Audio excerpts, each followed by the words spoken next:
Perkenalkan, nama saya Evi Octavia. Sekarang saya akan menyampaikan sebuah cerita rakyat yang berjudul Batu Menangis yang berasal dari Jambi.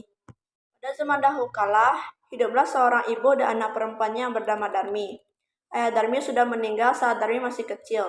Dahulu mereka hidup berkecukupan. Namun setelah ayahnya meninggal, ibu Darmi harus bekerja keras di ladang demi hidup mereka. Karena setiap hari bekerja di ladang, kulit ibu Darmi jadi kian gelap, berat tubuhnya juga menjadi menyusut. Semuanya dilakukan demi Darmi putih satu-satunya. Namun, apa yang dilakukan Darmi? Darmi tidak mau membantu ibunya. Kerja dia hanya berdandan setiap hari. Dia juga enggan keluar karena takut kulitnya gelap seperti ibunya. Nah, suatu hari, ibu Darmi hendak bekerja di ladang. Dia akan bekerja sampai sore, sebab musim panen sudah tiba. Ibu Darmi pun berkata kepada Darmi, "Nak, bisakah kamu bantu ibu memasak hari ini? Ibu tidak bisa masak karena hari ini harus pulang siang. Jika kamu sudah selesai memasak, maukah kamu mengantarnya ke ladang untuk ibu?" "Mau, abu. Kalau aku masak nanti rambut aku menjadi bau tungku. Aku kan habis keramas. Lalu kalau aku mengantar makanan ke ladang, kuda aku jadi hitam. Aku kan habis luluran." Nah, Ibu Darmi hanya bisa menggeleng-geleng kepalanya dengan sedih. Di ladang, Ibu Darmi bekerja dengan keras.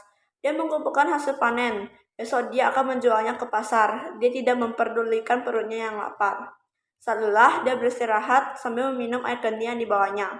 Berdoa dalam hati, "Ya Tuhan, tolong kami, ubahlah anakku, lepaskan dari sifatnya yang malas." Nah, setelah pulang dari ladang, Ibu Darmi betapa terkejutnya, di sana tidak ada makanan yang bisa dimakan. Darmi sama sekali tidak memasak. Nah, setelah itu Darmi marah-marah ke ibunya. "Ibu ini kemana aja sih? Masa tidak ada makanan di rumah? Aku kan lapar, saya gak makan." Nah, setelah itu ibunya pun menjawab, "Tadi bukan sudah menyuruhmu untuk memasak ya?" Darmi pun nyaut, "Aku tidak mau, Bu." Darmi meninggalkan ibunya yang kelaparan dan juga lelah. Keesokan harinya, Ibu Darmi sudah bersiap dengan hasil panennya. Dia akan pergi ke pasar. "Darmi, ikutlah ibu ke pasar, nak. Ibu membutuhkan untuk membawa hasil ladang kita." "Enggak mau, Bu. Nanti kulitku kotor, apalagi pasar kan becek." "Aduh, aku nggak bisa membayangkan kulitku yang bersih ikutan kotor." Akhirnya ibunya ke pasar sendiri dengan membawa hasil ladang itu. Setelahnya, Ibu Darmi membawa uang hasil panen tidak terlalu banyak, yang hanya cukup untuk membeli benih dan beberapa makanan. Darmi yang melihat ibunya sedang menghitung uang, Darmi pun mendekat. "Bu, budakku habis, tolong belikan dong, Bu ya." Setelah itu ibunya pun menyautnya, "Besok ibu belikan, tapi kamu harus ikut supaya ibu tidak salah beli." Akhirnya, Darmi pun terpaksa ikut pergi ke pasar. Tapi Darmi berbisik kepada ibunya, "Bu, nanti kita jalannya jangan berdampingan, Ibu. Di belakang aku aja ya." Setelah itu ibunya pun menjawab, "Kenapa Darmi? Pokoknya ibu jalan di belakangku."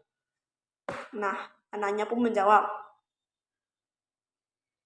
Darmi sebenarnya malu berjalan bersama ibunya yang berkulit gelap dan wajahnya yang tak terawat.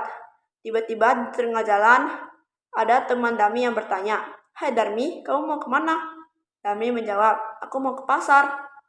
Teman Darmi melihat ibu Darmi dengan pandangan bertanya, "Ya siapa Darmi, ibumu?" "Ya." Darmi yang tidak ingin temannya tahu jika dia punya ibu yang kotor dan jelek segera menjawab, "Dia pembantuku, tentu saja bukan ibuku. Amin-amin deh." Betapa sedih saat ibu Darmi mendengarkannya, namun hanya ditahan dalam hati. Mereka melanjutkan perjalanannya. Darmi bertemu dengan temannya yang lain lagi. "Darmi, kamu mau kemana?" "Aku mau ke pasar." "Ngomong-ngomong siapa yang ada di belakangmu? Apa dia ibumu?" "Bukan, dia bukan ibuku, dia pembantuku." Sungguh, hati ibu Darmi semakin sedih.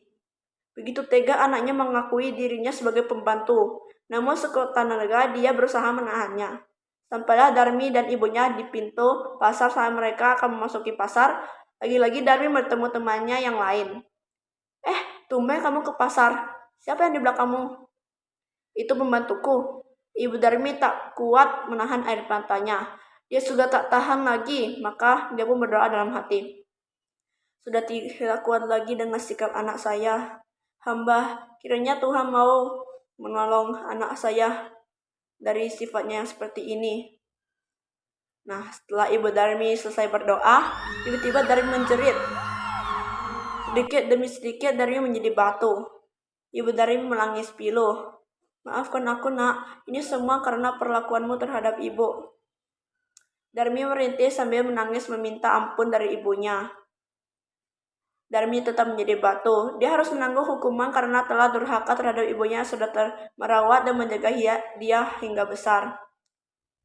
Hingga sekarang, batu itu masih ada di Kalimantan Barat dan dinamakan batu menangis.